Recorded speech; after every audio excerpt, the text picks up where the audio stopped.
What if I told you that a dying alien in the Arizona desert revealed what Jesus really came here to do, and it has nothing to do with what they preach in churches? I'm not talking about religion. I'm talking about a spiritual physics that connects every conscious life form in the universe. Henry Lawson, a 54-year-old widowed farmer, touched the blue skin of a dying extraterrestrial being and received a telepathic transmission that shattered everything he believed about faith. Something that's been hidden for 2,000 years. A truth that religious authorities never wanted you to know. That love isn't a feeling, it's quantum frequency. That Christ was a cosmic messenger teaching dimensional unity. Once you see this, there's no going back. This will unlock your inner power, but it might cost you everything you thought was sacred. If you're ready to abandon comfort for truth, subscribe and hit that bell. Because what happened to Henry in that burning desert will transform how you see God, death, and your own existence. Now, let me tell you how it all began.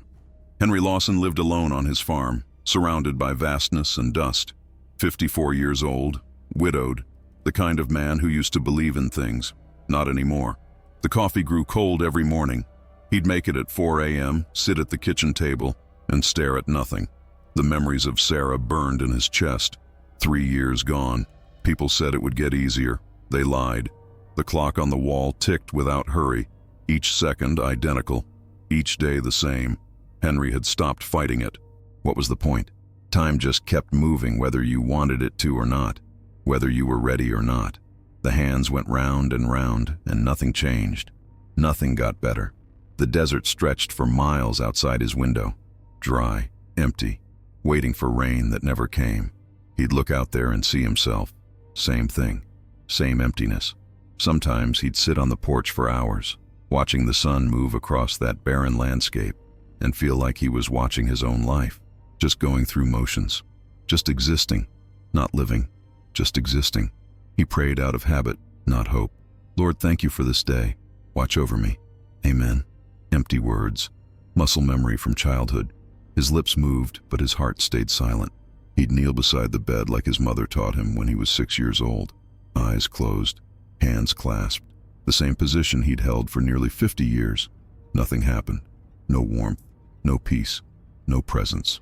Just the sound of his own voice in an empty room. Just the creak of old floorboards. Just the wind outside rattling the windows. Sarah had real faith. The kind that lit up a room. The kind that made you believe maybe someone was actually listening up there. When she got sick, stage 4, nothing we can do, she never stopped praying. Even at the end, when the pain was so bad she could barely speak, she'd whisper thank yous, hallelujahs. Like she could see something Henry couldn't. Like she knew something he didn't. Henry had begged God to save her. Prayed every day, every hour. Made promises, made deals. Take me instead. Take my health. Take anything. Just let her stay. God said no. Or maybe God didn't say anything at all. Maybe that was worse. She died on a Tuesday morning. Spring was starting outside. Flowers blooming, birds singing. Life waking up everywhere except in that hospital room. Sarah was closing her eyes for the last time, and Henry was holding her hand. And the world just kept spinning like nothing mattered. Like the love of his life dying was just another Tuesday. The animals felt it too. Max, the old dog, stopped barking months ago. Just laid by the door, watching, waiting. Like he understood something had broken that couldn't be fixed. Like he was mourning in his own way. The chickens went about their business in the yard. The cattle grazed in the far pasture. Everything mechanical, everyone going through motions. Life continued, but it felt empty. Henry believed in God, but he didn't feel him anymore. That was the worst part. Not anger, not betrayal, just absence. Like shouting into a canyon and hearing nothing back. Not even an echo. Just your own voice dying in the distance, and then silence. Heavy silence. The kind that presses on your chest and makes it hard to breathe. He'd tried going to church that first year. Forced himself every Sunday. Sat in the same pew he and Sarah had shared for 20 years. Pastor Coleman would talk about God's plan. About mysterious ways. About faith being tested like gold in fire. It all sounded hollow. Pretty words that meant nothing when you were sitting alone in a pew that used to hold two, when you were singing hymns in a voice that used to harmonize with someone who wasn't there anymore, when you were taking communion and remembering all the times Sarah would squeeze your hand during the prayer. Henry stopped going after that first year. Couldn't stomach it. All those people with hands raised, tears on their faces, talking about feeling God's love, about answered prayers, about miracles and blessings and breakthroughs. Henry felt nothing. Just the wind, just the silence, just the cold coffee and the empty chair where Sarah used to sit, where she used to smile at him over breakfast, where she used to read her Bible and underline verses and hum old hymns while morning sun came through the kitchen window. That chair stayed empty now.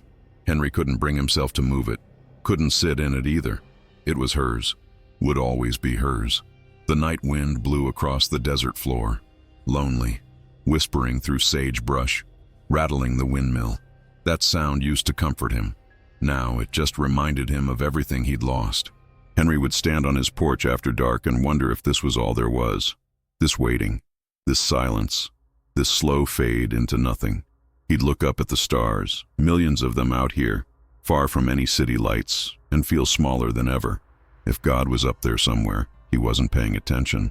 Not to Henry, not to the prayers of a broken man in the Arizona desert who just wanted to know why. Why Sarah? Why not him? Why does faith matter if it doesn't change anything? Nobody answered. The stars just kept shining, cold, distant, indifferent. But here's what Henry didn't know. Sometimes the silence breaks in ways you never expect. Sometimes answers come from places you never thought to look. Sometimes faith doesn't return through prayer or worship or church pews or pastor's sermons. Sometimes it crashes into your backyard at 3 a.m. and changes everything you thought you knew about God, about the universe, about what's possible and what's not. Henry was about to learn that God never abandoned him. He just speaks in languages we don't expect, in ways that shatter everything we think we understand, in moments that seem impossible until they're happening right in front of you. And it was in that silence, that vast, suffocating, endless silence, that the impossible began. Not with a whisper, not with a gentle nudge, but with a crash that would shake the foundations of everything Henry believed, or thought he believed, or had stopped believing altogether. 3:47 a.m. Henry woke to a sound he'd never heard before. Not thunder, something metallic, sharp, deliberate, like the sky tearing open, like something massive ripping through the atmosphere at impossible speed. His eyes snapped open, heart already pounding before his brain caught up. Max started barking, frantic, terrified, not his usual lazy woof at a coyote passing through. This was different. This was primal fear. Henry sat up, threw off the covers, grabbed his jeans off the chair, his boots from under the bed, his flashlight from the nightstand, his rifle too, leaning in the corner where it always was. You didn't live this far out without being prepared for anything. Mountain lions, rattlesnakes, drifters looking for trouble, or so he thought. Outside, the air felt wrong, charged, electric, like right before lightning strikes, when your hair stands on end and you can taste copper on your tongue. Henry stepped off the porch, boots hitting dirt, and looked up. The stars were still there, thousands of them, but something felt off. The sky itself seemed to be holding its breath. The dog kept barking, facing west toward the dry valley, hackles raised, body trembling. That's when Henry saw it, a golden flash cutting across the horizon. Not lightning, too sustained, too purposeful. It streaked across the sky like a burning scar, trailing light behind it in a way that defied physics, in a way that made Henry's rational mind shut down completely. Then it disappeared behind the ridge. The impact shook the ground beneath his feet, rattled the windows of the house, sent Max into a frenzy of howling that sounded almost like crying. Easy, boy, easy. Henry's voice was steady. His hands weren't. They shook as he checked the rifle, as he lit the lantern, as he started walking toward whatever had just crashed into his valley. He'd seen meteors before, shooting stars. This wasn't that. This was controlled. This was something landing, something that didn't belong. He grabbed his lantern and walked toward the valley, each step deliberate, each breath visible in the cold desert air. Max followed, whimpering now instead of barking, staying so close he nearly tripped Henry twice. The old dog was scared. Henry was too, if he was being honest. But something pulled him forward. Curiosity, or maybe something deeper he couldn't name. Something in his chest that hadn't moved in 3 years. something that felt almost like the beginning of hope, though he didn't dare call it that yet. The air smelled like iron and ozone, like the sky had bled, sharp, metallic. Wrong. Henry had lived in this desert for 30 years, been through dust storms that blocked out the sun, lightning strikes that split trees in half, heat waves that killed cattle. But this was different. This made his skin prickle, made his teeth ache, made every primitive instinct in his body scream at him to turn back, lock the doors, pretend he saw nothing, go back to bed. He didn't. He climbed down into the valley, careful on the loose rock. The lantern swung in his hand, throwing long shadows that danced across the desert floor. His breathing was loud in his ears. His heart pounded so hard he thought it might burst. Then he saw it. Between the smoking stones, something was glowing, and someone had fallen. Henry stopped dead, froze mid-step. His mind tried to process what his eyes were seeing, failed completely, tried again, failed again. The shape was human. 2 arms, 2 legs, a head, but the skin was blue, not painted, not diseased, not anything he could explain. Blue like deep water under moonlight, blue like something from another world entirely, and it reflected its own light, pulsing gently with each labored breath, like a heartbeat you could see, like life translated into luminescence. This wasn't possible. Henry blinked hard, squeezed his eyes shut, counted to 3, opened them again. Still there, still glowing, still impossible. He took a step closer, then another. The rifle hung loose in his hand, forgotten now. His scientific mind, the part that fixed tractors and understood engines and believed in concrete reality, was completely offline. As he approached, he heard something, not with his ears, deeper than that, inside his skull, inside his mind. Inside some part of him he didn't know existed. "Help me. The light must continue." The voice was gentle, tired, desperate in a quiet way that broke something in Henry's chest. His heart slammed against his ribs. Fear and compassion locked in brutal battle. Every rational instinct said run, get back to the house, call the sheriff, call someone, anyone. But who? And say what? That something from the sky was dying in his valley? That he was hearing voices in his head? That reality had just bent in half and he didn't know which way was up anymore? They'd think he'd finally lost it. Grief crazy. Desert mad. But the thing was hurt. Badly hurt. Bleeding something that looked like liquid silver from wounds across its chest and arms. Burns that should have been fatal. Should have killed anything. And those eyes? Milky white. No pupils. But somehow aware. Somehow alive. Somehow looking right into Henry's soul. Gazed at him with such sorrow. Such hope. Such desperate need. Henry couldn't walk away. He'd walked away from God. From faith. From hope. Let himself become as dry and dead as the desert around him. But he couldn't walk away from this. He knelt down. The sand burned through his jeans, still hot from the impact. His hands shook as he reached out, hesitated, reached out again. The moment his calloused fingers touched the being's shoulder, he felt it. Heat, but not burning. Like electricity, but softer. Like touching living light. Like putting your hand on the heart of a star and feeling it pulse with life and power and something so far beyond human understanding that his brain couldn't categorize it. "I won't hurt you," Henry whispered, not even sure if speaking out loud mattered anymore. "I know," came the reply in his mind, and somehow Henry could feel the smile in those words, feel the gratitude, feel the recognition. "That's why I called you." Wait, called him?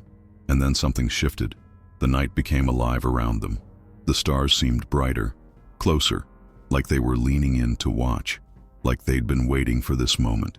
The air hummed with a frequency Henry could feel in his bones, in his teeth, in the very core of his being. Max stopped whimpering, sat down, tilted his head, ears forward, like he was listening to something beyond human hearing. Even the desert itself seemed to breathe differently, like something sleeping for millennia had woken up, like something dead had remembered how to live. In that moment, with his hands on something impossible, kneeling in the dirt under an ocean of stars, Henry Lawson felt something he hadn't felt in 3 long years. Not faith, not yet, but possibility. The faintest whisper that maybe, just maybe, the silence could end. That maybe God hadn't abandoned him after all. Maybe God was just speaking in a language Henry had never learned, in ways Henry had never imagined. through messengers Henry had never expected. And this being, this impossible, glowing, dying being in the Arizona desert, was about to teach him. Teach him what Jesus really came here to do. Teach him that love isn't a feeling, it's a frequency. And Henry's frequency was about to change forever. The stranger's body pulsed between shades of silver and gold, not consistently, not predictably, like a heartbeat translated into color, like life itself was visible on the surface of his skin. Henry watched, mesmerized, as waves of light rippled across the being's chest, down his arms, pooling at his fingertips before fading and returning again. It was the most beautiful thing he'd ever seen, and the most terrifying. The eyes were milky and serene, watching Henry with tenderness. No pupils, no irises, just that cloudy white that somehow conveyed more emotion than any human eyes Henry had ever looked into. They didn't judge, didn't demand, just observed with a patience that felt ancient. "Do not fear," the voice said in his mind, gentle as a whisper but clear as a bell. "Pain is only change of form." Henry didn't understand, didn't try to. His hands were still shaking, still touching the being's shoulder, still feeling that impossible warmth flowing through his fingers. "Can you stand?" Henry asked out loud, his voice rough. The being tried, failed, slumped back against the rocks. Okay, I've got you." Henry slid his arms under the being's shoulders and knees, lighter than expected, much lighter, like lifting a child, though the form was clearly adult. The blue skin was warm against his arms. The light pulsed brighter where they made contact. He dragged him toward the barn, half carrying, half supporting. Each step was agony, not physical pain, something else, like his heart was too full, like emotions he'd buried for 3 years were clawing their way to the surface and he didn't know how to stop them. Max followed, silent now, watchful. The barn doors creaked as Henry pushed them open with his shoulder, dusty, dark, smelling of old hay and motor oil.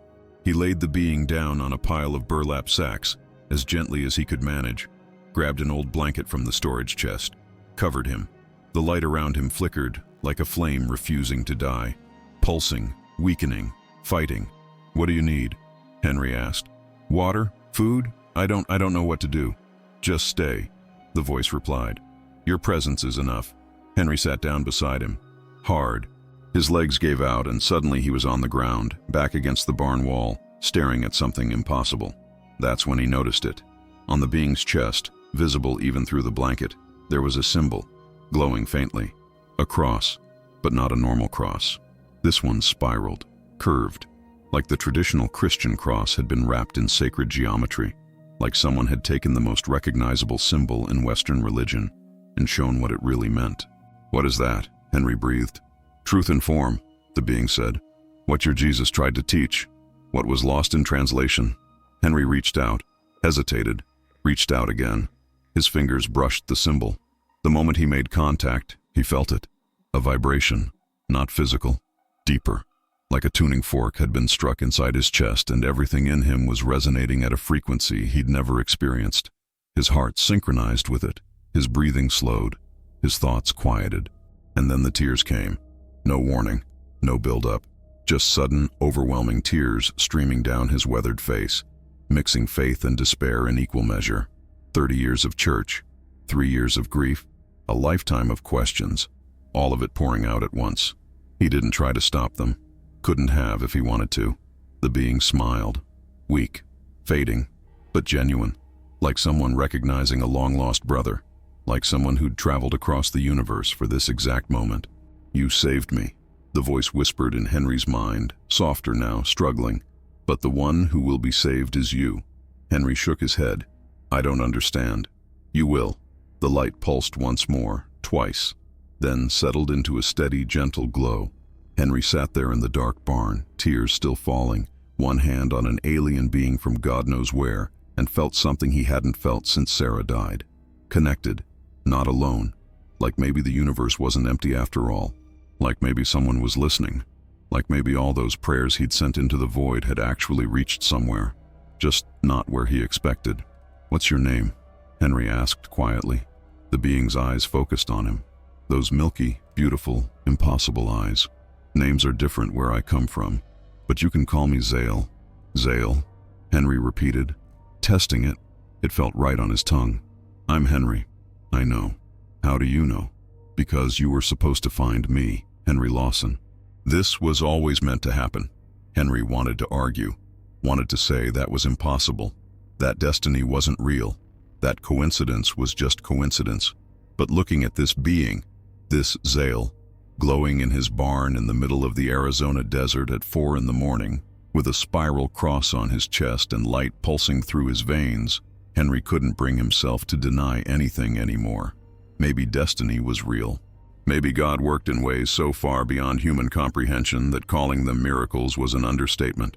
Maybe everything Henry thought he knew about faith was wrong. And maybe, just maybe, that was exactly the point. Rest, Henry said finally. We'll figure this out in the morning. There isn't much time, Zale replied, his voice fading. What I came to tell you, what humanity needs to remember. It can't wait much longer. Tell me what. But Zale's eyes had closed.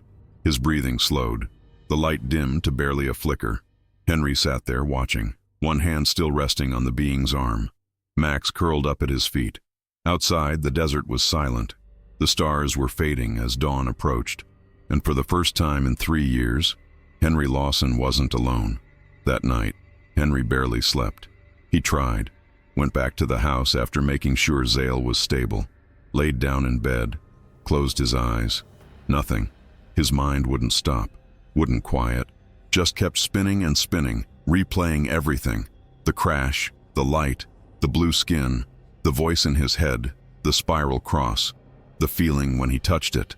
All of it impossible, all of it real. He got up at 5:30, made coffee, sat at the kitchen table in the dark. And that's when the memories came. Sarah's last days, the hospital, the beeping machines, the smell of antiseptic and death, the way her hand felt in his, so small, so fragile, like bird bones wrapped in paper skin. The silence between them, not peaceful silence, desperate silence, the kind where you're both holding on to every second because you know seconds are all you have left. The goodbye. God, the goodbye. Henry closed his eyes, but that made it worse. He could see her so clearly, her smile, weak but trying, her voice, barely a whisper. I love you. I'll wait for you. And then she was gone, just like that, between one breath and the next. There and then not there, present and then absent. Henry had sat there for an hour, still holding her hand, waiting for her to come back, knowing she wouldn't, hoping anyway. That was 3 years ago. Felt like yesterday. He felt guilty, so guilty it made his chest ache, for not praying enough, for not having enough faith, for not somehow saving her. He was her husband. He was supposed to protect her, keep her safe, and he'd failed. Maybe that's why God took her. Punishment for Henry not being good enough. That's what he'd believed for 3 years, that God had punished him with this emptiness, this void, this life of going through motions without purpose. He took his coffee and walked back to the barn. Zale was awake, sitting up now, the color in his skin brighter, healthier, the wounds already healing in ways that defied biology. You didn't sleep, the being said. Not a question, a statement. How do you know? I can feel it. Your mind is loud, full of pain. Henry sat down against the wall. Same spot as before. Yeah, well, that's nothing new.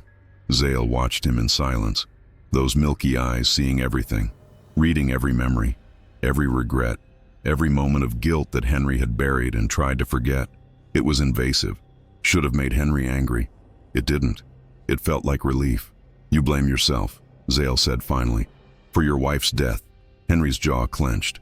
I don't want to talk about that. You prayed for her, every day, every hour. You begged God to save her. I said I don't. And when she died, you thought it meant your prayers weren't enough, that you weren't enough, that God had abandoned you. The words hit like physical blows. Henry's hands shook. Coffee sloshed over the rim of his mug. Stop. Faith isn't asking not to suffer. Zale's voice continued, gentle but relentless. Faith is loving even when there's no answer. Henry stood up, turned away, couldn't look at those eyes anymore, couldn't handle being seen that clearly. You don't understand, he said, voice breaking. You don't know what it's like to watch someone you love die and know there's nothing you can do. To pray and pray and pray and get nothing back. To feel like God doesn't care. I do know. Something in Zale's tone made Henry turn around. The being was standing now. Somehow, those wounds that should have been fatal were already fading to faint scars. He took a step toward Henry, then another. I've traveled across galaxies, watched civilizations rise and fall, seen suffering beyond what your language can describe, and I've learned something humans keep forgetting. What? Henry whispered. Suffering isn't punishment, it's transformation. Pain isn't God abandoning you. It's God trusting you to become something more. Henry shook his head, wanted to argue, wanted to yell, wanted to tell this being he was wrong, but the words wouldn't come. Zale placed a hand on Henry's chest, right over his heart. The moment of contact, Henry felt it. That same vibration from before, but stronger now, deeper, like every cell in his body was waking up, like grief that had calcified into stone was beginning to soften. The pain didn't disappear, but it changed, shifted, became something bearable instead of crushing. Your wife didn't die because you failed, Zale said. She died because that was her journey's completion. And your journey? It's just beginning. Henry looked down at the hand on his chest, at the blue skin glowing softly in the dim barn light, at the spiral cross visible on Zale's palm now too. I don't know how to believe again, he admitted. I don't know if I can. You don't have to believe in the God you were taught about, Zale replied. That God, the one who punishes and judges and keeps score, isn't real, never was. Then what is? Love, frequency, connection, the force that holds atoms together and keeps galaxies from flying apart. That's what's real. That's what Jesus tried to teach. That's what your Sarah understood at the end. And for the first time in 3 years, Henry let himself cry. Not quiet tears, not hidden grief, full body-shaking sobs that came from somewhere so deep he didn't know it existed. He cried for Sarah, for himself, for 3 years of silence and emptiness and feeling abandoned by God. He cried without shame, and Zale held him. This impossible being from the stars held a broken farmer in an Arizona barn and let him fall apart, because that's what needed to happen. Sometimes you have to break completely before you can heal. The being explained that he came from a world where faith is living science, not religion, not belief system, science, measurable, reproducible, as real as gravity or electromagnetic fields. On my world, Zale said, his voice resonating in Henry's mind with perfect clarity. We don't separate the physical from the spiritual. We understand they're the same thing operating at different frequencies. Henry sat cross-legged on the barn floor, listening, really listening, not just hearing words but feeling them land somewhere deep inside his chest. Jesus taught the same thing, Zale continued, the union between matter and spirit. He tried to show humanity that you're not just flesh. You're not just thoughts, you're both, always both. Consciousness wearing a body, spirit expressing through form. But churches teach what they understood, which was incomplete. Not wrong, just limited. Henry leaned forward. What do you mean?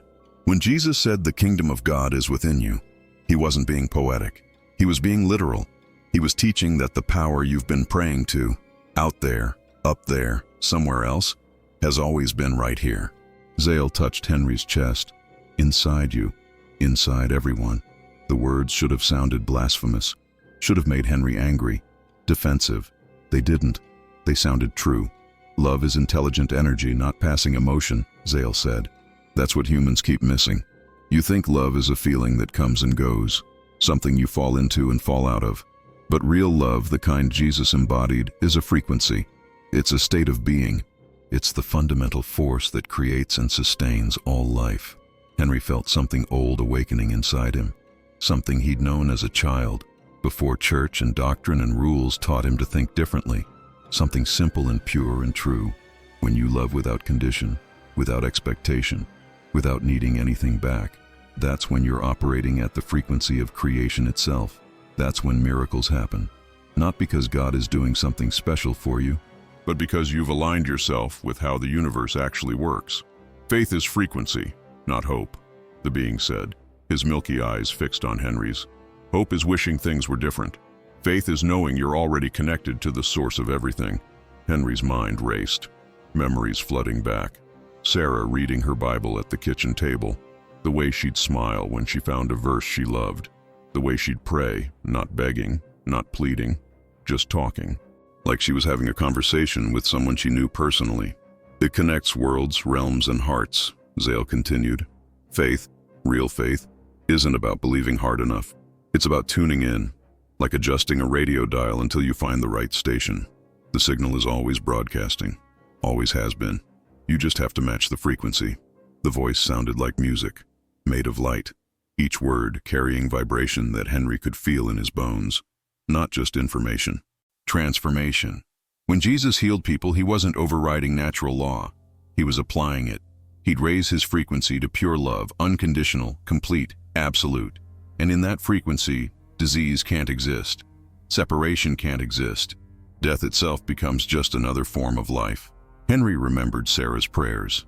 Sweet, serene, constant, not frantic, not desperate, just connected. She'd pray over breakfast, over the garden, over Henry when he was sick. Short prayers. Simple. Thank you for this food. Thank you for this day. Thank you for this man. Always thank you. Never please. Like she already knew she was heard. Like she already knew she was loved. Like faith wasn't about getting God's attention, but recognizing she'd always had it. She believed like this, Henry murmured, tears forming again. Sarah. She understood, didn't she? The moment he said her name, the light around Zale grew brighter, pulsed, expanded, like the barn itself was responding to the truth of what Henry had just realized. She did, Zale confirmed. That's why her transition was peaceful. She wasn't leaving. She was just changing frequency, moving to a different expression of the same consciousness. The entire desert seemed to listen. Outside, the wind stopped. The usual night sounds, crickets, distant coyotes, the creak of the windmill, all went silent. Like creation itself was holding its breath. Like the universe was leaning in to witness this moment of understanding. Henry looked at his hands. Calloused, scarred, old. The same hands that had held Sarah's as she died. The same hands that had touched this impossible being and felt light flow through them.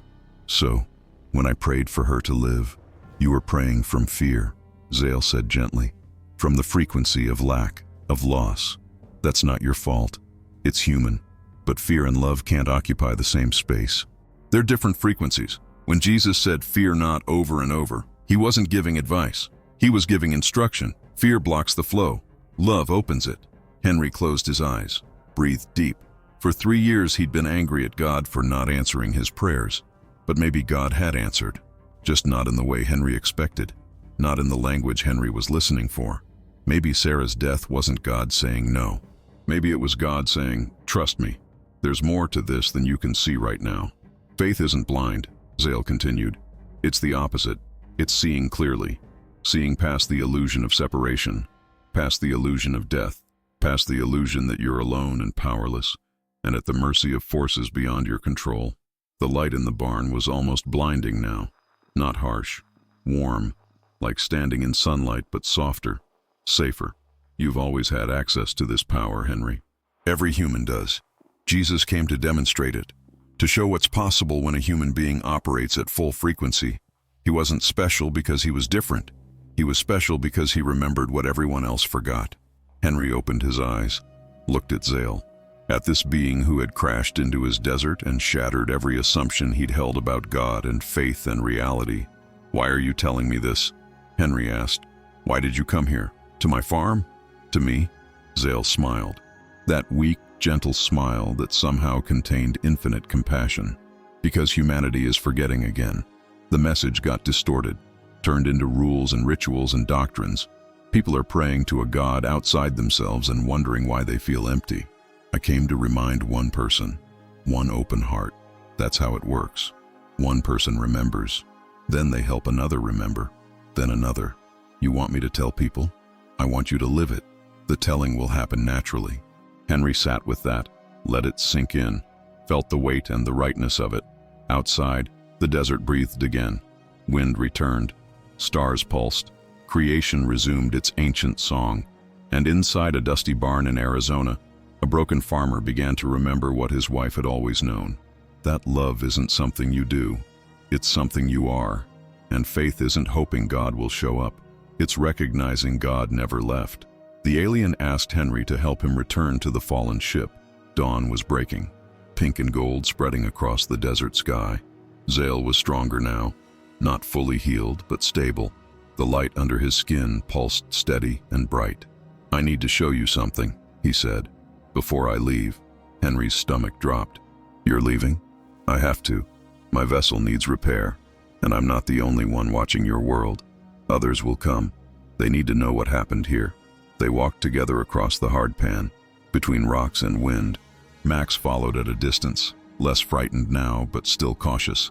The crash site was a mile from the barn, seemed longer in the growing heat. They arrived at the metal, incandescent, still glowing from impact. The ship wasn't large, maybe the size of Henry's pickup truck. Smooth, seamless, like it had been grown instead of built. The surface reflected the sunrise in ways that hurt to look at directly. Golden symbols pulsed across the hull, not painted, not carved, alive somehow, moving, breathing, flowing like liquid light across the surface in patterns that made Henry's eyes water. "What is that?" he whispered. "Each symbol is a word of gratitude," Zale explained. "In my language, we don't just speak words, we sing frequencies.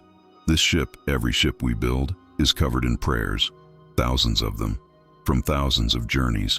Gratitude for safe passage, for protection, for the privilege of exploring creation." Henry stepped closer, reached out, hesitated. "You can touch it." His fingers made contact with the hull. The metal was warm, alive, vibrating with energy that felt conscious somehow, aware. And the moment he touched it, he felt them. The prayers, thousands of voices, thousands of frequencies, all singing the same song in different ways. "Thank you, thank you, thank you." His legs trembled, started to give out. Zale caught him, steadied him. "Look," the being said, pointing to a section of the hull. The symbols there began to move faster, coalescing, forming something Henry recognized. A figure, human-shaped, arms outstretched, surrounded by light. Jesus, but not the Jesus from paintings Henry had seen in church, not pale and European and sanitized. This was Jesus as energy, as frequency made visible. The image radiated compassion and silent power that made Henry want to weep and laugh and fall to his knees all at once. "He didn't come to save," Zale said quietly. "He came to remember, to remind, to demonstrate what every human is capable of when they operate from love instead of fear." Henry couldn't look away. The projection shifted, showed Jesus healing, teaching, touching people. And with each touch, light would transfer, frequency would shift, like he was tuning broken instruments back to their original pitch. "Churches teach that he died for your sins," Zale continued. "That's not wrong, but it's incomplete. He demonstrated that death is illusion. That consciousness can't be destroyed. That love is literally the strongest force in existence, stronger than death, stronger than fear, stronger than anything." Faith wasn't dead belief, Henry understood suddenly. It was living action, not something you claimed to have, something you did, something you embodied. Every choice, every moment, every interaction. Sarah had lived that way. That's why her faith had been so beautiful. She didn't just believe in love. She was love, constant, unconditional. Not because she was trying to earn points with God, but because she'd tuned herself to that frequency and stayed there. A warm breath enveloped them both. The air around the ship began to glow like liquid gold. Not hot, not burning, just present, thick, alive. The sky seemed to kneel over the desert. Henry looked up. The sunrise had intensified. Colors he'd never seen before. Colors he didn't have names for. Like the barrier between dimensions had thinned, and he was seeing through into something beyond. "This is what's possible," Zale said, his voice filled with something Henry could only call reverence.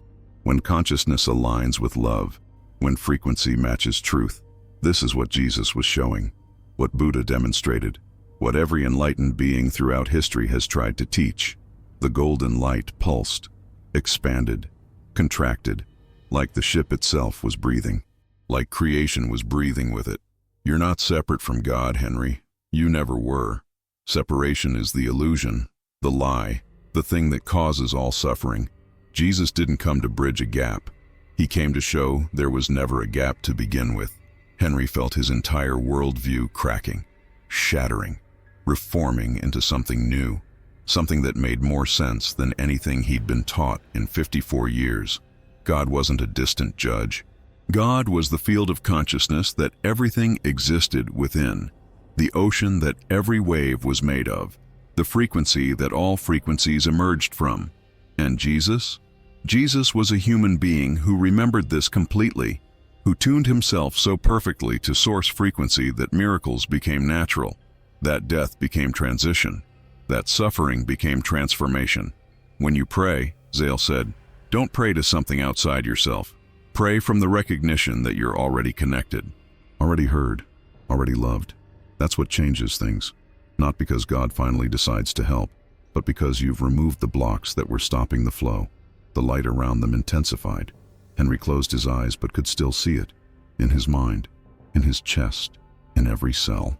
This was what Sarah had felt at the end. This peace, this knowing, this absolute certainty that death was just a doorway, that love was eternal, that consciousness couldn't be destroyed. When he opened his eyes, Zale was smiling. You understand now. It wasn't a question. I'm starting to, Henry admitted. The golden light began to fade, slowly, gently. The ship's hull cooled. The symbols returned to their gentle pulsing. The sky lifted back to normal blue. But something had changed. In Henry, in the desert, in the very fabric of reality around them. A broken farmer had been given a testimony, a witness, a revelation that would change everything, not through doctrine, not through rules, but through direct experience of what faith actually is. Living frequency, conscious love, active connection to the source of all things, and Henry Lawson would never be the same. Death is not the end, the being revealed. His voice in Henry's mind was soft, certain, like stating a scientific fact rather than offering comfort. It's only a change of frequency, like switching from one star to another. Henry looked at Zale's fragile body. The blue skin still glowing but dimmer now, weaker. The wounds had healed but the energy was depleting. This being had crossed impossible distances, crashed into Earth, and was now preparing to leave. Or maybe not leave, maybe just change frequency. Henry understood what he was hearing, really understood, not intellectually, deeper than that, in the same place where grief lived, where love lived, where Sarah still lived if he was honest with himself. So my wife, Henry's voice cracked, couldn't finish the sentence. She's alive, the golden mind responded, in another field of light, another expression of consciousness. She didn't end, Henry. She transitioned, changed channels, moved to a frequency your physical eyes can't see but your heart always could. The old farmer fell to his knees, right there in the dirt beside the ship. Didn't care about the rocks digging into his legs. Didn't care about anything except the truth that was washing over him like a wave. Sobbing. Deep, wrenching sobs of gratitude. Not grief, not anymore. Gratitude. For 3 years he'd been mourning someone who wasn't dead. For 3 years he'd been talking to an empty chair when Sarah had been there the whole time. Just on a different frequency. Just in a form he couldn't touch but could absolutely feel if he'd let himself. Love doesn't die, Zale said, and Henry felt the words inscribe themselves into his bones. It only changes form. Energy cannot be created or destroyed, only transformed, and love is the highest form of energy in existence. So it transforms, evolves, expands, but never, ever ends. Those words healed more than any miracle could have, more than raising the dead, more than curing disease, more than any spectacular display of divine power. Because they healed the wound Henry didn't know could be healed. The wound of thinking he'd lost Sarah forever. The wound of believing death was the ultimate separation. The wound of feeling abandoned by God. None of it was true. She wasn't gone. God hadn't abandoned him. Death wasn't an ending. Everything he'd been taught was simultaneously true and incomplete.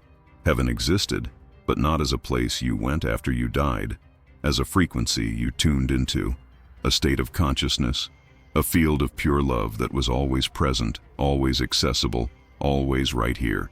Sarah was in that field, had been there the whole time, waiting patiently for Henry to stop grieving long enough to feel her presence. The faith that had died with her began to pulse again, slowly, tentatively, like a heart that had stopped beating suddenly remembered its rhythm. Not the same faith as before. Not the kind that begged and pleaded and bargained with God. Not the kind that went to church out of obligation and prayed out of habit. This was new faith, living faith. Faith that didn't need proof because it was based on direct experience, on knowing instead of hoping, on feeling instead of believing. The emptiness in Henry's chest transformed into flame, not consuming fire, not destructive, life-giving flame, the kind that warms instead of burns, the kind that illuminates instead of destroys. He could feel it spreading through his ribs, into his arms, up his spine, into his throat and behind his eyes, like every cell was waking up after a long sleep, like his entire body was remembering how to be alive. "She loved you so much," Zale said quietly. "She still does. That hasn't changed. Won't ever change. Love at that frequency is eternal." "Can I talk to her?" Henry asked, hope and fear mixing in his voice. "You already do. Every thought you send her way, she receives. Every moment you remember her, she's there. You've been having a conversation this whole time. You just didn't realize she was answering." Henry thought about that, about the times he'd felt her presence in the house, the times he'd sworn he could smell her perfume, the times he'd wake up and feel like someone had just been sitting on the edge of the bed. He'd dismissed all of it, called it grief playing tricks, told himself it wasn't real. But it was real, more real than the physical world he'd been clinging to. "What do I do now?" Henry asked. "Live," Zale said simply. "Love. Recognize the connection that never broke. Sarah's not waiting for you in some distant heaven. She's here, now, always. You just have to tune in." The flame in Henry's chest burned brighter, steadier. He stood up. His knees ached, but he didn't care. He felt more alive than he had in years, maybe more alive than he'd ever felt. "Thank you," he said simply, "for crashing here, for showing me this." "I didn't choose you," Zale replied with that gentle smile. "You chose yourself, by being open, by helping instead of running. That's rare, Henry."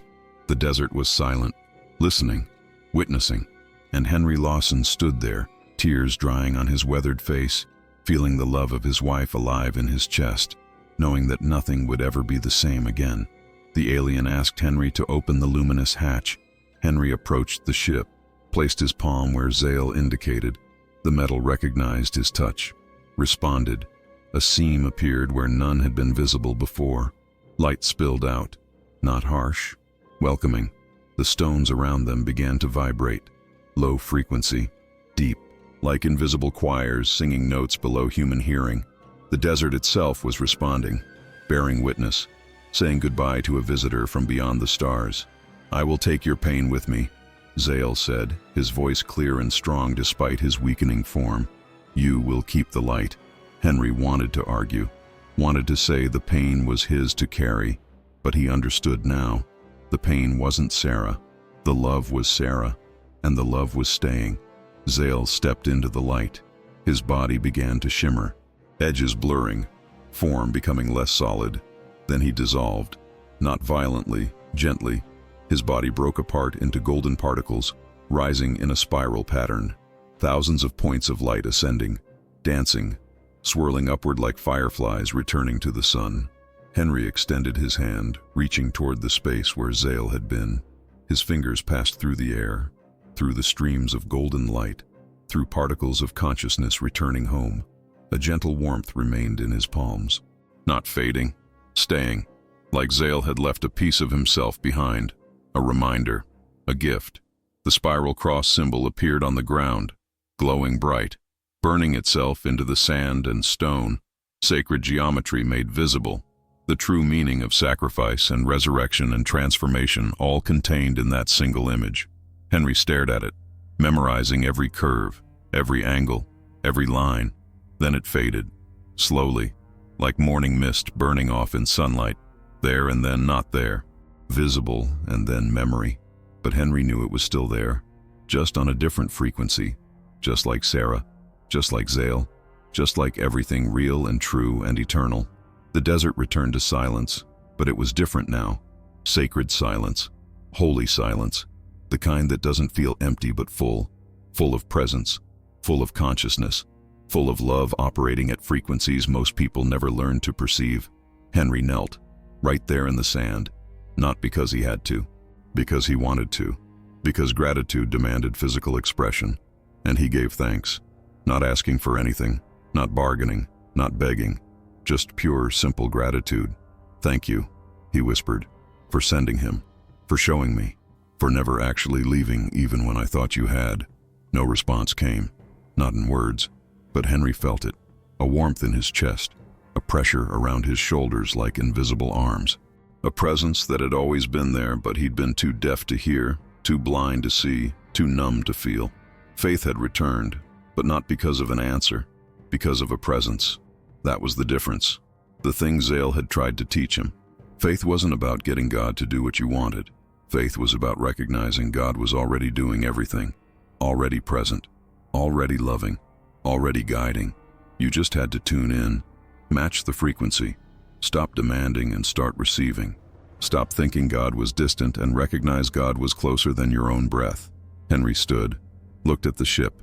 It was dimming now, cooling, the golden symbols fading to dull metal. Whatever power had animated it was gone.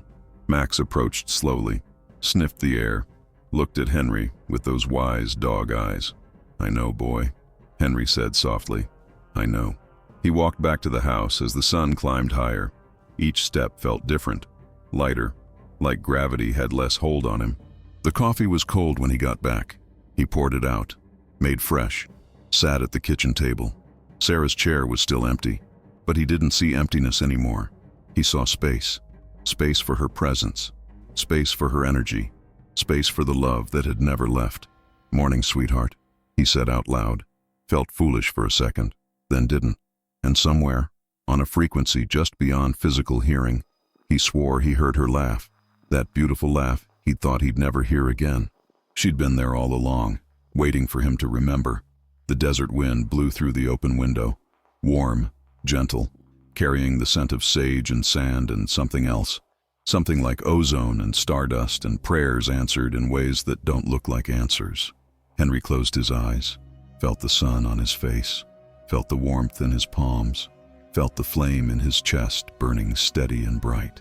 Faith had returned, not through miracles or visions or voices from burning bushes, through presence, through connection, through the simple recognition that love never dies. It only changes form, and that's everything. The following days brought unexpected peace, not the kind Henry had prayed for, not the absence of pain or the erasure of memory, something deeper, richer, peace that coexisted with grief, peace that didn't require everything to be okay, just peace that was present regardless of circumstances. The sun seemed warmer, brighter, or maybe Henry was just noticing it for the first time in 3 years.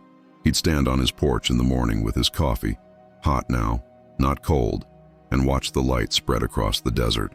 Gold and amber and shades of orange he'd forgotten existed. Beautiful. It had always been beautiful. He'd just been too numb to see it. The animals were more alive too. Or maybe he was just paying attention now. Max barked again. Actually barked. Chased rabbits. Wagged his tail. Like whatever heaviness had settled over the farm after Sarah's death had finally lifted. The chickens clucked louder. The cattle moved with more energy. Even the old windmill seemed to creak with renewed purpose. Everything felt awake, including Henry. He cleaned the barn with renewed energy, swept out 3 years of dust and cobwebs and neglect, organized tools, fixed the broken shelving, replaced rotted boards. Physical work, good work, the kind that made his muscles ache in a satisfying way. He worked and thought about Zale, about frequency, about love being energy, about Sarah being alive just on a different channel. And he smiled, actually smiled while working. When was the last time that happened? The solitude no longer hurt. That was the strangest part. For 3 years, being alone had felt like punishment, like evidence that God had abandoned him, like proof that life without Sarah wasn't worth living. Now it felt like silent companionship, like he wasn't actually alone, never had been. The presence he'd felt in the barn with Zale, that warmth, that sense of being held, hadn't left. It was still there, constant, quiet, real. The memories of Sarah became soft instead of bitter. He'd think about her and smile instead of cry, remember her laugh without the stabbing pain in his chest, see her face in his mind and feel gratitude instead of loss. She wasn't gone, just different, just operating at a frequency his eyes couldn't see, but his heart absolutely could. He started helping neighbors again, something he'd stopped doing after she died. Old Tom Henderson had a fence that needed mending. Henry drove over with his tools and spent the afternoon fixing posts and stringing wire. They didn't talk much, just worked. But Tom noticed something different. "You seem better, Henry," he said while they were packing up. "I am," Henry replied simply. "What changed?" Henry thought about how to answer that. How do you explain that an alien crashed in your desert and taught you that Jesus was a cosmic messenger, and love is a frequency, and death is an illusion? You don't. Not with words. Just seeing things clearer, I guess, Henry said. Tom nodded. Didn't push. "Well, whatever it is, keep it up. Good to see you smile again." Henry helped Mrs. Garcia with her irrigation system. Listened to young Billy Morrison talk about his problems at school. Fixed the Patterson's truck engine. Small things, simple gestures, but each one felt like prayer, like worship, like connecting to that frequency Zale had talked about. "Faith is serving in silence," he remembered the blue voice saying. "Not loud proclamations, not trying to convince anyone of anything, just showing up, being helpful, being present, being love in action." That's what Sarah had done. That's what Jesus had done. That's what Zale had demonstrated by letting a stranger help him when he was dying. Love wasn't a feeling you waited to have. It was a choice you made, a frequency you tuned into, an action you took regardless of how you felt. 2 weeks after Zale left, it rained. Light rain, gentle. The first rain in 4 months. The desert soaked it up like a blessing. And the next morning, Henry woke to see something impossible. Wildflowers, hundreds of them, blooming across the valley where the ship had crashed. Purple and yellow and white, covering the impact site like nature's memorial. A discrete miracle, the kind most people would call coincidence, the kind Sarah would have called God winking. Henry walked out to the flowers, knelt among them, touched the petals. They were real, solid, beautiful, and he smiled. Knew that nothing dies when there's love. Not really. Things transform, change form, move to different expressions. But the essence, the consciousness, the energy, the love that never ends, can't end, because love is what everything is made of. He picked one flower, purple, Sarah's favorite color, brought it back to the house, put it in a glass of water on the kitchen table, right in front of her empty chair, which wasn't empty at all.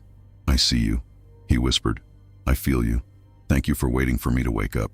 The wind blew through the window, warm, gentle, carrying that scent of ozone and stardust. And Henry could have sworn he heard her whisper back, "Always."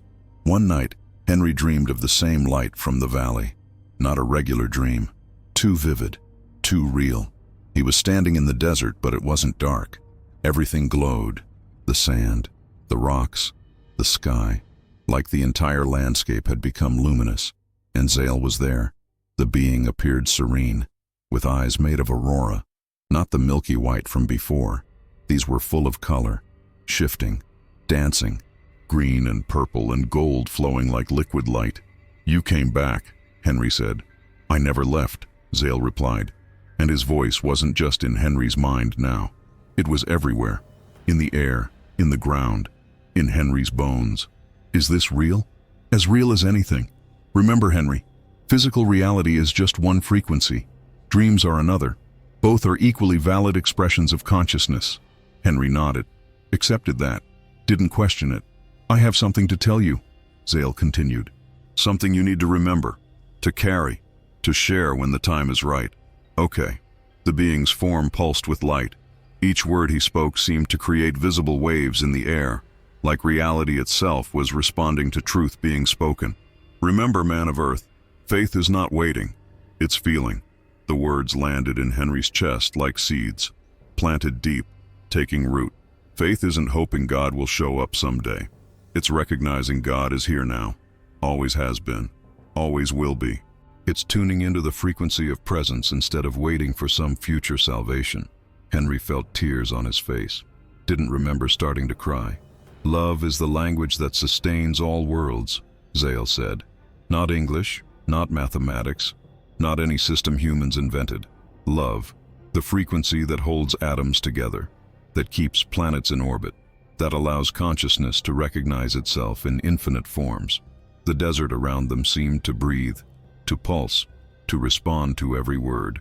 Every true prayer is a vibration of gratitude, the being continued, not asking, not begging, not bargaining, just recognizing what already is. Thank you. That's the prayer that changes everything, because it acknowledges abundance instead of lack, presence instead of absence, connection instead of separation. Henry's whole body vibrated, like a tuning fork had been struck, and he was resonating at a frequency he'd never accessed before. When you love, you create, like God himself, Zale said, and those words felt like fire, like lightning, like truth so fundamental it reorganized everything Henry thought he knew. You're not separate from the creative force of the universe, Henry. You are that force, expressing itself in physical form. When you love without condition, without expectation, without agenda, you're doing what God does. You're creating, healing, transforming. That's not blasphemy. That's what Jesus tried to teach. You are God's. All of you. You just forgot. The light intensified, became almost blinding. But Henry didn't close his eyes. Couldn't. Didn't want to miss a second of this. Your wife understood this at the end, Zale said softly. That's why her transition was peaceful. She knew she wasn't leaving, just changing channels, just moving to a different expression of the same eternal consciousness. And she's watching you now, proud of you, loving you, waiting for the day you fully remember what you are. Henry woke with tears streaming down his face, gasping, heart pounding, but not from fear, from recognition, from knowing he'd just experienced something more real than most of his waking life. The room smelled like flowers, like ozone, like something ethereal had just been present and left a trace behind. He sat up, touched his face. The tears were real. The emotion was real. The knowledge planted in his chest was real. That wasn't imagination. That was visitation. Zale had come back, or maybe had never left. Maybe was always there, just on a frequency Henry was learning to access. His heart beat in rhythm with something vast, something universal. Like for a moment he could feel the pulse of creation itself flowing through him. The desert was alive again. He could feel it even from inside the house. Not just existing, living, conscious, aware, part of the same unified field of consciousness that he was part of, that Sarah was part of, that Zale was part of, that everything was part of. Separation was the illusion. Unity was the truth. And Henry Lawson, 54-year-old widowed farmer from Arizona, had finally remembered. He got out of bed, walked to the window. The sun was just starting to rise, painting the desert in shades of gold and amber. "Thank you," he whispered, not asking for anything, just grateful, just recognizing, just tuning into the frequency of appreciation. And somewhere, on a channel just beyond physical perception, he felt the response. Felt Sarah smiling, felt Zale nodding, felt God, the real God, not the one from church, but the living consciousness that was everything, acknowledging his recognition. "Welcome back," it seemed to say. "Welcome home." Henry smiled, felt the flame in his chest burning steady and bright. He was home, had always been home, just took an alien crashing in his desert to help him remember. Months passed, and Henry became another man, not dramatically, not overnight, but gradually, like desert sand reshaping under persistent wind. He transformed. The lines on his face were still there, the gray in his hair, the calluses on his hands, but something fundamental had shifted. He carried himself differently, spoke differently, existed differently. People noticed. The farm began receiving lost travelers again, something that hadn't happened in years, like the property itself had been broadcasting "stay away" during Henry's grief, and now was sending out a different signal. "Welcome." A young couple with car trouble knocked on his door one evening. Henry gave them water, let them use his phone, made sandwiches while they waited for the tow truck, didn't ask for anything in return, didn't preach, just offered what he had. The woman looked around his simple kitchen and said, "There's something peaceful about this place." Henry smiled. "There is." He offered water, bread, and welcoming silence. That's what people needed most, he'd learned. Not advice, not solutions, just presence. Just someone willing to sit with them without agenda. A hitchhiker passing through stayed for dinner. A family whose RV broke down camped in his yard for 2 nights. An elderly veteran walking cross-country to clear his head rested on Henry's porch for an afternoon. Henry welcomed them all, fed them, listened to them, and sometimes, not always, only when it felt right, he'd tell stories, not sermons, not testimonies designed to convert, just stories about a night when something impossible happened, about a being from the stars who taught an old farmer that love is frequency, that faith is feeling, that death is transformation. He never tried to convince anyone, never pushed, never insisted they believe. The divine cannot be proven, he'd say, only felt. Some people would nod politely and change the subject. That was fine. Others would lean in, eyes bright, hungry for more. That was fine too. Henry had learned that everyone's journey was their own. His job wasn't to drag anyone to truth, just to share what he'd experienced and let them decide what to do with it. Children started coming. Word had spread somehow. Kids from nearby towns would ask their parents to drive them to the Starman's farm to look at the sky. Henry would set up chairs in the yard after dark, serve lemonade, point out constellations, and eventually, if the moment felt right, he'd tell them about the blue light, about Zale, about the ship covered in prayers. Some laughed, thought it was a cool story, science fiction come to life. Others cried without knowing why. Something in the telling touched a place in them they didn't know existed, woke up something sleeping, reminded them of something forgotten. Henry just smiled. Faith didn't need words to spread.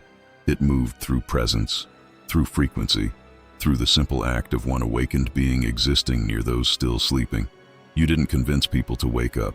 You just lived awake and let them feel the difference. Every star became a memory of the impossible encounter. Henry would look up at night and remember the golden light, the spiral cross, the voice that spoke directly into his mind. The moment everything he thought he knew shattered and reformed into something truer. He'd whisper thanks to the sky, to Zale, wherever he was, to Sarah, in whatever frequency she now inhabited, to God, the real God, the living consciousness that held everything in love. The dry valley where the ship had crashed became an altar of peace. Henry would walk there sometimes, sit among the rocks, feel the presence that lingered, not imagination, not memory, actual presence. The veil was thinner there, like the crash had permanently altered something about that space, made it easier to feel the connection between frequencies, between worlds, between physical and spiritual. People who visited felt it too, would comment on how calm they felt there, how clear their thoughts became, how problems that seemed insurmountable suddenly felt manageable. "What is it about this place?" a woman asked once. "Love," Henry replied simply. "This is where I remembered what love actually is."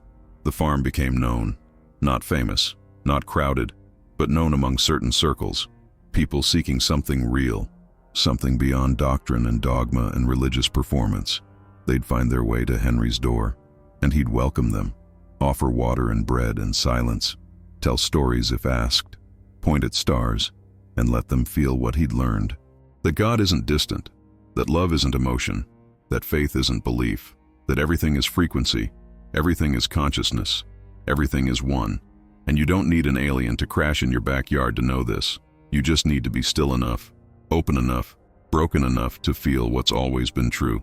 Henry had become a testament, not through words, through being, through the way he moved through the world now, with peace, with presence, with the absolute certainty that nothing real can be threatened and nothing unreal exists. The desert had taught him, Zale had taught him, Sarah's death had taught him, and now he taught others, not by preaching, just by living, just by being a man who died to his old self and been reborn into truth. The testament of the desert was written in his smile, in his kindness, in the way he looked at strangers like family, in the way he looked at stars like prayers. And that was enough, more than enough. That was everything. In the autumn of 2017, the desert breathed gentle breeze. Almost a year since Zale crashed, almost 4 years since Sarah died. But Henry didn't count time the same way anymore. Didn't measure his life in days lost or years survived. Measured it in moments of presence, in instances of connection, in frequencies matched and love expressed. He sat under the sunset, eyes fixed on the horizon. The sky was performing its daily miracle. Orange bleeding into purple, gold melting into blue. Colors that shouldn't work together but did. Like everything in creation, different expressions of the same light. Henry felt the presence still watching him, silent and grateful. Not Zale physically, but consciousness. That vast, loving awareness that Zale had helped him tune into. It was always there, always watching. Not in a creepy way, in a parent watching child way, in a lover gazing at beloved way. Constant, unfailing, real.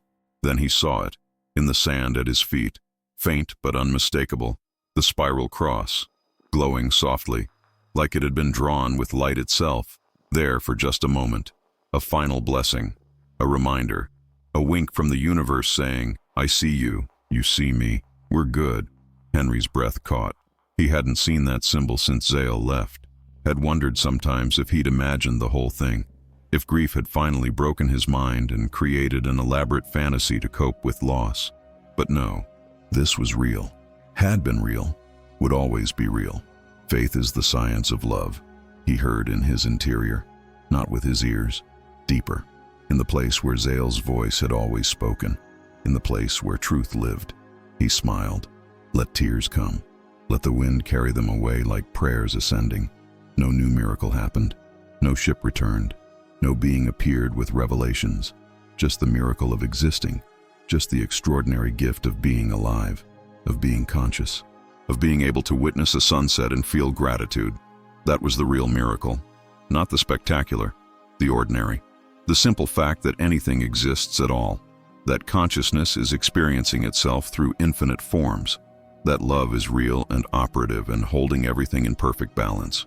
The night sky ignited with constellations, familiar and distant, Orion, the Big Dipper, stars.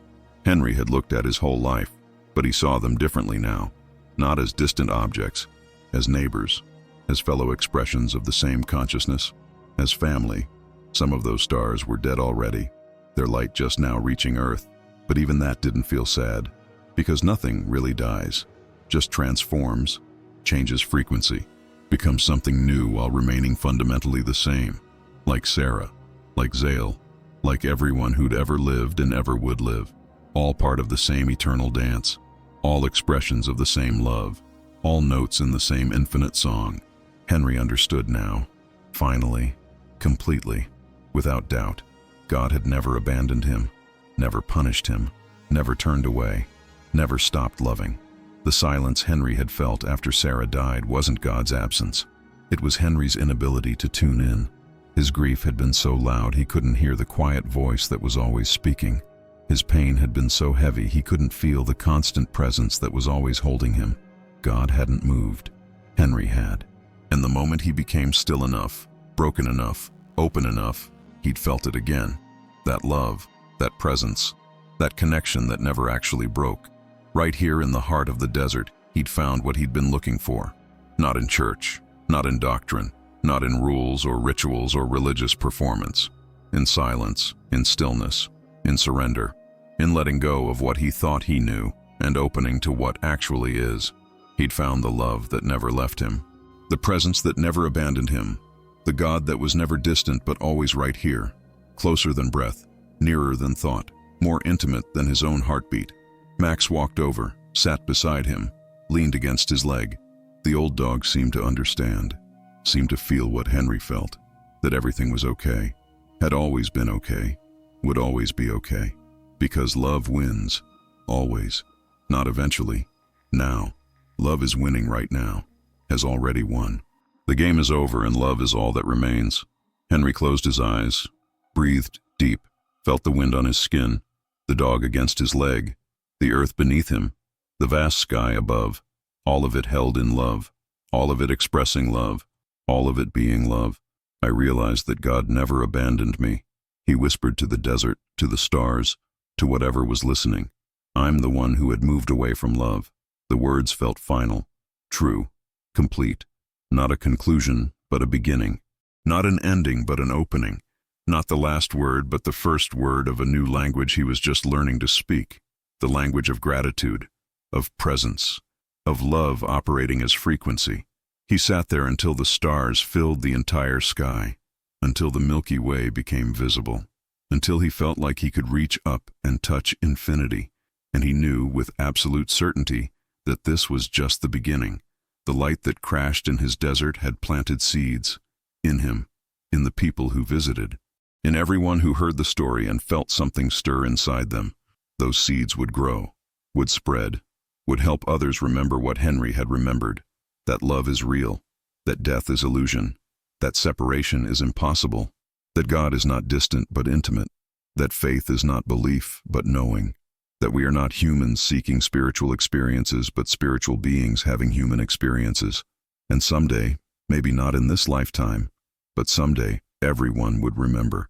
Everyone would wake up. Everyone would tune in. Everyone would feel what Henry felt, sitting in that desert under those stars. Connected, loved, home.